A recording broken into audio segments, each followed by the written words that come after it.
Hi, welcome back. കുറച്ച് കാര്യങ്ങൾ അതെന്താണ് എന്ന് ചോദിച്ചാൽ ഇനി ആര് ചോദിച്ചു എന്നാണെങ്കിൽ ആരും ചോദിച്ചൊന്നുമില്ല. പക്ഷെ ഞാൻ പറയും. ഒന്ന്, ARM അജയന്റെ രണ്ടാം മോഷണം എന്ന് പറയുന്ന സിനിമ. ഒരുപാട് സിനിമകൾക്ക് വേണ്ടി നമ്മൾ കട്ട വെയിറ്റിംഗ് ഉണ്ട്. അതിന്റെ ട്രെയിലറിന് വേണ്ടി ഒരുപാട് സിനിമകൾക്ക് വേണ്ടി കട്ട വെയിറ്റ് ചെയ്തിട്ടുണ്ട്. അത് മമ്മൂക്ക ലാലേട്ടൻ പടങ്ങൾ ഒഴിച്ചാൽ പിന്നെ എനിക്ക് തോന്നുന്നു തമിഴ് പടങ്ങൾക്കായിരിക്കും ഏറ്റവും കൂടുതൽ കാത്തിരുന്നുണ്ടാവുക. എന്നാൽ ഇപ്പോ പേഴ്സണലി ഞാൻ ഏറ്റവും കൂടുതൽ കാത്തിരിക്കുന്ന, അതായത് ഇതിന്റെ ട്രെയിലർ ഒന്ന് കണ്ടിരുന്നെങ്കിൽ എന്ന് ആഗ്രഹിച്ചിരിക്കുന്ന സിനിമയാണ് ഈ ARM എന്ന് പറയുന്ന സിനിമ.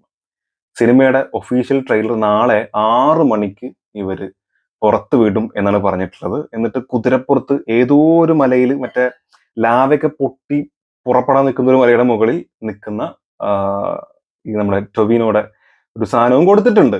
ഇതിന്റെ മുമ്പ് അവർ ചെറിയൊരു പോസ്റ്റർ ഇട്ടിട്ടുണ്ടായിരുന്നു. അതായത് ടൊവിനോ, ഇതിലെ നായിക, അങ്ങനെ എല്ലാവരും കൂടെ ഉള്ള ഇതാ ബേസിലാണോ അതെ, ഇവരെല്ലാം കൂടെ ഉള്ള ചെറിയൊരു സാധനം കൂടെ കൊടുത്തിട്ടുണ്ടായിരുന്നു. ഗ്രാൻഡ് ട്രെയിലർ ലോഞ്ച് എന്ന് പറഞ്ഞിട്ടാണ് കൊടുത്തിരുന്നത്. August 25, 2024 at 6 PM Lulu mall Trivandrum. ആരെങ്കിലൊക്കെ പോകുന്നുണ്ടെങ്കിൽ അറിയിക്കണേ. എന്നിട്ട് താഴെ എഴുതിയിട്ടുണ്ട് grand trailer launch of ARM the movie on August 25, 2024, that is tomorrow at 6 PM at Lulu mall Thiruvananthapuram. Witness the EPIC journey as we unveil A glimpse of for action packed fantasy adventure. അതിലാണ് കാര്യം. Fantasy adventure ആണ് അത്. നമുക്ക് ആദ്യത്തെ ഒരു glimpse തന്നെ നമുക്ക് മനസ്സിലായിട്ടുണ്ടാവുമല്ലോ. Actually അതിന്റെ ടീച്ചർ ആയിരുന്നു തോന്നുന്നു. അത് നമുക്ക് മനസ്സിലായിട്ടുണ്ടാവും ഈ അജയൻ ആരാണ്, അല്ലെങ്കിൽ എന്തോ എന്തോ ഒരു സാധനം എന്താണ് കറക്റ്റ് ആണ്, എന്തോ ഒന്ന് കട്ട ആ കള്ളന്റെ കഥയാണോ നിങ്ങൾക്ക് കേൾക്കേണ്ടതെന്നൊക്കെ ചോദിക്കണ്ടല്ലോ. അങ്ങനെ ഒരു കഥയും എന്താ പറയുക, ഒരു മുത്തശ്ശി കഥ പോലെ ഒരു സാധനവും ഈ ഫാന്റസി എലമെന്റ്സും സൂപ്പർ പവറും എല്ലാം കൂടെ മിക്സ് ചെയ്യുമ്പോഴേ, പ്രത്യേകിച്ച് ടൊവിനോ ഈ സൂപ്പർ ആക്ഷൻ സാധനങ്ങൾ ചെയ്യാൻ ആള് വേറെ ലെവലാണ്. ഫാന്റസിയും കൂടി ആണെങ്കിൽ എനിക്ക് ഇഷ്ടപ്പെട്ട ജോണറാണ്. എന്തായാലും കാത്തിരിക്കാം. നാളെ 6 മണിക്ക് വരും. ട്രെയിലർ റിയാക്ഷൻ നമ്മൾ ചാനൽ ചെയ്യുന്നതായിരിക്കും. കാണൂ. നെക്സ്റ്റ്, കൊണ്ടൽ എന്ന് പറഞ്ഞുള്ള സിനിമ. കൊണ്ടൽ എന്ന് പറഞ്ഞ സിനിമയുടെ പ്രത്യേകതയായിട്ട് എനിക്ക് തോന്നിയിട്ടുള്ളത് ഒന്ന്, ഓഫ് കോഴ്സ്, ആന്റണി വർഗീസ് പെപ്പെ. പുള്ളിക്കാരന്റെ RDXന് ശേഷം അടിപ്പടത്തിന് ആദ്യം മുതലേ ഫസ്റ്റ് സിനിമ മുതൽ അങ്കമാലി ആണെങ്കിലും ശരി, അതല്ലാതെ ആനേന്റെ ഒരു സിനിമ ഉണ്ടല്ലോ, അയ്യോ അതാണെങ്കിലും ശരി, എല്ലാത്തിലും ആക്ഷൻ ആണെങ്കിൽ പുള്ളി മാക്സിമം കൊടുത്ത് ചെയ്യുന്ന, എനിക്ക് തോന്നുന്നു മറ്റ് ഇമോഷണൽ കാര്യങ്ങളൊക്കെ അത്ര ബെറ്റർ ആയിട്ട് എനിക്ക് ഫീൽ ചെയ്തിട്ടില്ലായിരുന്നു. പക്ഷെ RDXൽ അത് നന്നായിട്ട് ചെയ്തിട്ടുണ്ട്. എന്നാൽ ആക്ഷന്റെ കാര്യത്തിൽ പുള്ളിനെ ബീറ്റ് ചെയ്യാൻ സത്യം പറഞ്ഞപ്പോൾ യങ്സ്റ്റേഴ്സിൽ ഉണ്ടോന്ന് പോലും സംശയം. അത് ഈ പഞ്ച് ഉണ്ടല്ലോ, കൈയിന്റെ പഞ്ചിങ് പവർ ഭയങ്കരമാണ്. അത് RDXൽ നന്നായിട്ട് നമുക്ക് കാണിച്ചു തന്നിട്ടുണ്ട്. അതാണ് ഒരു പ്രത്യേകത, അല്ലെങ്കിൽ ഒരു അട്രാക്ഷൻ, മെയിൻ അട്രാക്ഷൻ. രണ്ട് സോഫിയ പോളാണ് ഓഫ് കോഴ്സ് RDXന്റെ സെയിം പ്രൊഡ്യൂസറുടെ നെക്സ്റ്റ് മൂവി. അപ്പൊ അതിൽ നായകനായിട്ട് വീണ്ടും ഇയാൾ തന്നെ വരിക. അതും കൊണ്ടൽ ഇമ്മാതിരി ഒരു ഇതിന്റെ ഗ്ലിംസ് വന്നപ്പോൾ നമ്മൾ കണ്ടിട്ടുണ്ട്. കടലും ഇതൊക്കെ ആയിട്ട് ബന്ധപ്പെട്ട പരിപാടിയാണ്. അതായത് കടലിൽ നിന്ന് പുറത്തേക്ക് വരുന്ന കാറ്റല്ല, പുറത്ത് നിന്ന് കടലിലേക്ക് പോകുന്ന കാറ്റ്. അതിനെയാണ് കൊണ്ടൽ എന്ന് വിളിക്കുന്നതാണ്. എനിക്ക് മിസ്റ്റേക്ക് ഉണ്ടെങ്കിൽ ആരെങ്കിലും തിരുത്തണേ. പക്ഷെ അത് തന്നെയാണെന്നാണ് എന്റെ വിശ്വാസം. അപ്പൊ എന്തായാലും അതിന്റെ ടീസർ ഡ്രോപ്പിംഗ് ടുമോറോ എന്നാണ് പറഞ്ഞിട്ടുള്ളത്. ടൈം ഇവർ കൊടുത്തിട്ടില്ല.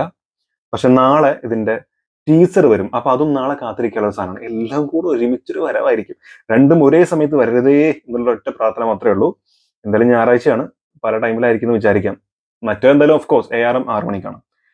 അടുത്തത് സൂര്യ പാരഞ്ജിത്തും ഒന്നിക്കുന്ന ഒരു സിനിമ വരുന്നു എന്നുള്ളത്. ഇതിനു മുമ്പ് ജർമ്മൻ മാൻ എന്ന് പറഞ്ഞുള്ള സിനിമ പ്രഖ്യാപിച്ചിട്ടുണ്ടായിരുന്നു. എന്നാൽ അത് ഒരു തരത്തിലുള്ള അപ്ഡേഷൻ ഇല്ലാതെ അതിപ്പോ ഉപേക്ഷിക്കപ്പെട്ടു എന്ന് പറയണ്ടേ. എന്നാൽ ഈ സിനിമ തന്നെയാണെന്ന് അറിയില്ല. എന്തായാലും വീണ്ടും ഇവർ കൈ കോർക്കാൻ തീരുമാനിച്ചിട്ടുണ്ടെന്നാണ് ഇപ്പൊ കേൾക്കുന്നത്.